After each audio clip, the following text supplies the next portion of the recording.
আসসালামু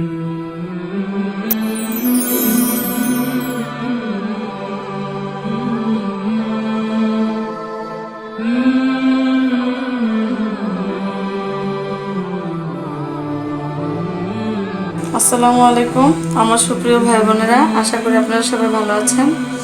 তো আমি আজকে আপনাদের দেখাবো খুবই মজার একটি ভর্তা, লাউ পাতা দিয়ে কালিজিরার ভর্তা। আর সেটার সঙ্গে আছে আরও কিছু উপকরণ। কীভাবে এই ভর্তাটা করতে হবে সেটাই আমি আপনাদের আজকে দেখাবো। তো দেখুন কিভাবে করি। এখানে আমি প্রথমে নিয়েছি বড় বড় 4টা পেঁয়াজ আর বড় রসুন, একটা আনাম একটা রসুন আর একটা আনাম রসুনের অর্ধেক। আর এখানে আমি মরিচ, কাঁচামরিচ নিয়েছি 10-12টা।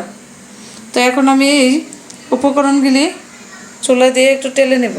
বিসমিল্লাহির রহমানির রহিম। তো এখন আমি এটা একটু টেলে নেব। দিয়ে দেব সামান্য একটু তেল,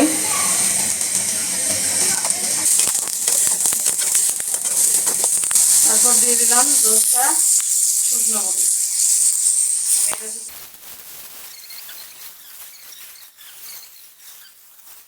আমি দিয়ে দিলাম আরও 5-6টি শুকনো মরিচ। আমার কাছে মনে হলো যে আর একটু দরকার, ঝাল কম হলো। আমরা আবার একটু বেশি বেশি ঝাল পছন্দ করি। আর এটা আমি এই ভর্তাটা আমি ব্লেন্ডারে করবো, এই কারণে আমি দেখুন পেঁয়াজটা কিন্তু খুব বেশি ছোট ছোট করে কুচি করি নাই, একটু বড় বড় করে কুচি করে নিয়েছি।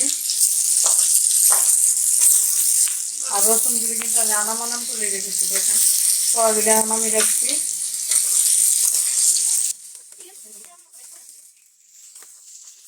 তো এইভাবে আমরা কিছুক্ষণ ভেজে নেব। ভাজার পরে আমি আপনাদের দেখাবো এটা কেমন হলো। ক্যামেরা বন্ধ থাকা অবস্থায় আমি কিন্তু লড়াচড়া বন্ধ করিনি, আমি কিন্তু লড়াচড়া দিয়েছি। আর দেখুন ঠিক এরকম হয়ে গেছে ভাজাটা।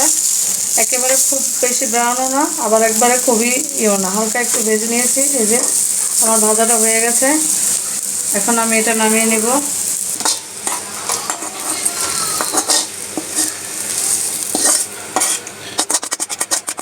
এই কড়াইটার ভিতরেই আমি এখন লাউ পাতাগুলি একটু ভাপিয়ে নেব, একটু সিদ্ধ করে নেব। ঠিক দেখুন এখানে আমি এই পরিমাণে লাউ পাতা নিয়েছি। আমি ধুয়ে খুব ভালো করে ধুয়ে ঝরাই নিছি।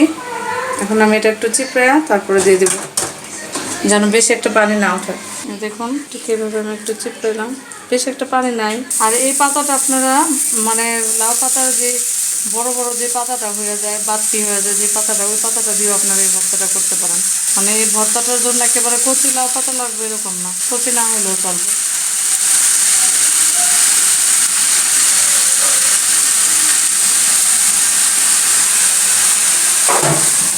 দিয়ে দিলাম পরিমাণ মতো লবণ। ভর্তা বানাতে সময় যদি আর একটু লবণ দিয়ে দেবো, এটা আপনারা আপনাদের স্বাদ বুঝে দেবেন। পাতাটা সিদ্ধ হওয়ার পরে আমি আপনাদের দেখাবো কীরকম হলো। আমি ক্যামেরা বন্ধ থাকা অবস্থায় আমি এটা একটু ঢেকে দিয়েছিলাম যাতে লাউ পাতাটা একটু সিদ্ধ হয়, কারণ এই লাউ পাতাটা আমি একটু বাড়তি লাউ পাতা নিয়েছিলাম, এই কারণে একটু সিদ্ধ হতে একটু সময় লাগবে।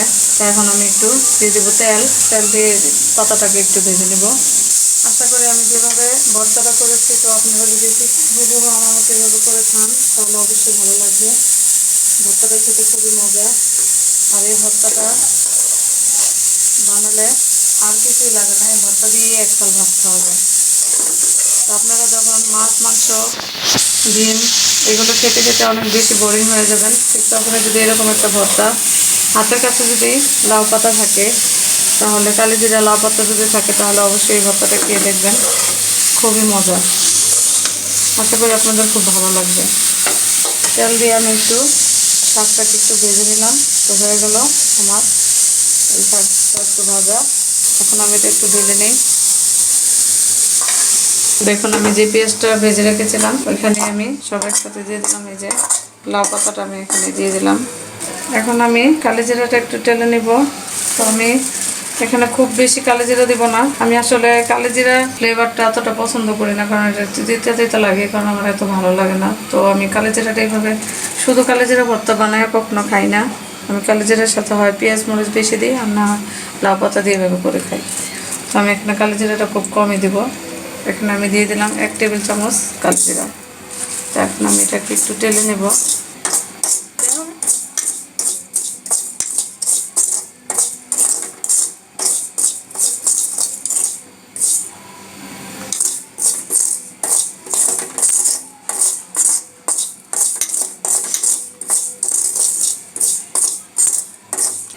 আপনাদের যদি কালো জিরাটা মানে খেতে কোনো সমস্যা না হয় তাহলে আপনারা একটু পরিমাণ বাড়ায়ও দিতে পারেন, এটা আপনাদের ব্যাপার, আপনাদের ইচ্ছা।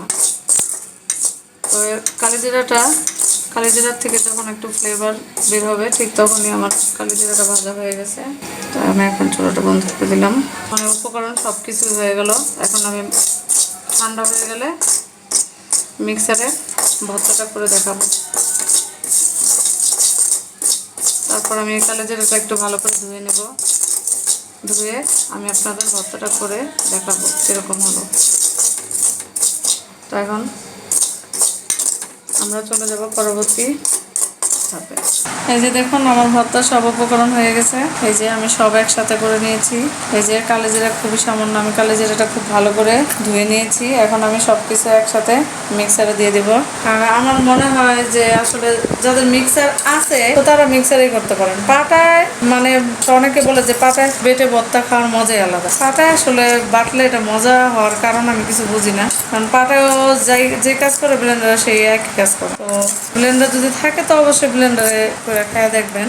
আপনারা পাটা বেটেও করে খাইয়া দেখেন আর ব্লেন্ডারেও করে খাইয়া দেখেন যে আসলে তফাৎ কোনো কিছু আছে কিনা স্বাদে। আমার তো মনে হয় না যে স্বাদে কোনো হেল্প করে। স্বাদটা তো আসলে উপকরণ আপনি কি কতটুকু কি দিবেন না দিবেন ওটার উপর স্বাদ। তফাৎটা শুধু একটাই যে মানে পাটায় বাটতে একটু সময়টা বেশি লাগে আর ব্লেন্ডারে একটু সময়টা কম লাগে, কিন্তু স্বাদ আসলে দুটোটা একই রকম লাগে। আমার যখন মন চায় আমি পাটায়ও বাটি ব্লেন্ডারও করে আমরা সবসময় আমি সব রকমভাবেই করে খাই। তো আমার কাছে আসলে স্বাদটা কোনো আলাদা মনে হয় না। আমি কিন্তু এখানে কালো জিরা খুব কমই নিয়েছি। তো এখন আমি ব্লেন্ডার করার পরে আমি দেখাচ্ছি ভর্তাটা, তারপর আমি আপনাদের পরিবেশন করে দেখাবো। এই যে দেখুন আমার ভর্তাটা হয়ে গেছে। তো এখন আমি পরিবেশন করে দেখাচ্ছি। তো হয়ে গেল আমার আজকের মজার লাউ পাতা ও কালো জিরার ভর্তা। তো আমার এই ভর্তাটা যদি আপনাদের ভালো লাগে তাহলে অবশ্যই লাইক কমেন্ট শেয়ার এবং সাবস্ক্রাইব করতে ভুলবেন না। আল্লাহ হাফেজ। مولاي صل وسلم دائما أبدا على حبيبك خير الخلق كلهم. مولاي صل وسلم دائما أبدا على حبيبك خير الخلق كلهم.